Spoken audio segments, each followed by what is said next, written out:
दोस्तों, जब भी हम कोई शुभ काम शुरू करते हैं, तो सबसे पहले गणपति बप्पा मोरया कहते हैं। हमारे आरंभ देवता, विघ्नहर्ता और बुद्धि के दाता हैं, श्री गणेश जी। लेकिन क्या आप जानते हैं, गणेश जी की जीवन कथा कितनी अद्भुत और प्रेरणादायक है? आज हम विस्तार से जानेंगे गणेश जी का जन्म, उनकी कथाएं और क्यों उन्हें प्रथम पूज्य माना जाता है। पौराणिक कथा के अनुसार माता पार्वती ने स्नान करते समय अपने शरीर के उबटन, हल्दी और मिट्टी से एक बालक की मूर्ति बनाई और उसमें प्राण प्रतिष्ठा कर दी। वही बालक गणेश कहलाए। माता ने गणेश जी को कहा कि जब तक वह स्नान खत्म न कर लें, तब तक किसी को अंदर मत आने देना।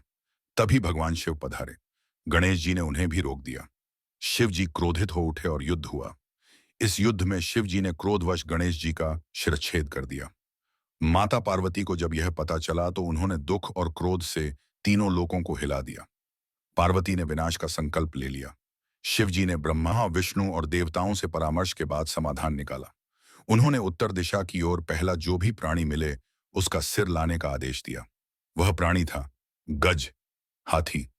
उस हाथी का सिर लगाकर गणेश जी को पुनः जीवित किया गया।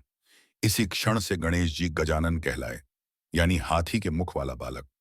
एक बार देवताओं में विवाद हुआ कि इनमें से कौन प्रथम पूज्य देवता बनेगा। भगवान शिव ने कहा, जो सबसे पहले तीनों लोकों का चक्कर लगाकर लौट आएगा, वही प्रथम पूज्य होगा। कार्तिकेय जी तुरंत अपने वाहन मोर पर बैठकर निकल पड़े, जबकि गणेश जी ने अपनी बुद्धि का प्रयोग किया। उन्होंने माता पार्वती और पिता शिव के चारों तरफ 3 बार परिक्रमा की और बोले, मेरे लिए माता पिता ही सारा जगत हैं। उनकी बुद्धि और भक्ति को देखकर सभी ने उन्हें प्रथम पूज्य मान लिया। तभी से हर पूजा, यज्ञ और शादी विवाह की शुरुआत गणेश जी के नाम से होती है। गणेश जी केवल विघ्नहर्ता ही नहीं, बल्कि रणभूमि में भी अद्वितीय योद्धा थे।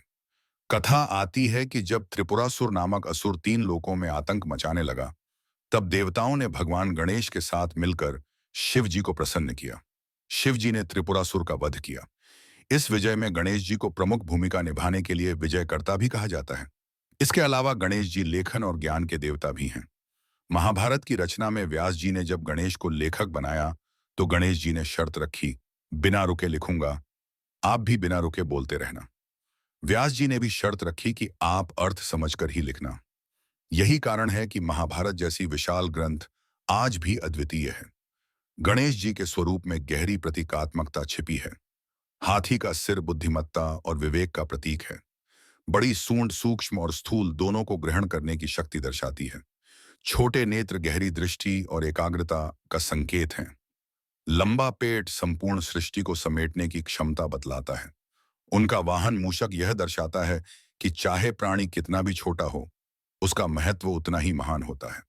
और गणेश जी का प्रिय भोग मोदक है, जो मधुरता और संतोष का प्रतीक है। तो दोस्तों, गणेश जी केवल देवता नहीं बल्कि जीवन का दर्शन है। वे हमें सिखाते हैं कि माता पिता के प्रति भक्ति, बुद्धि और विवेक, विनम्रता और बाधाओं को दूर करने की क्षमता ही जीवन को सफल बनाती है। इसलिए जब भी हम कोई नया कार्य आरंभ करते हैं, सबसे पहले उन्हें याद करते हैं। वक्रतुंड महाकाय, सूर्यकोटि समप्रभ, निर्विघ्नं कुरु मे देव, सर्व कार्येषु सर्वदा। अगर आपको गणेश जी की जीवन कथा पसंद आई हो तो इस वीडियो को लाइक और शेयर करें और चैनल को सब्सक्राइब करना न भूलें। गणपति बप्पा मोरया, मंगल मूर्ति मोरया।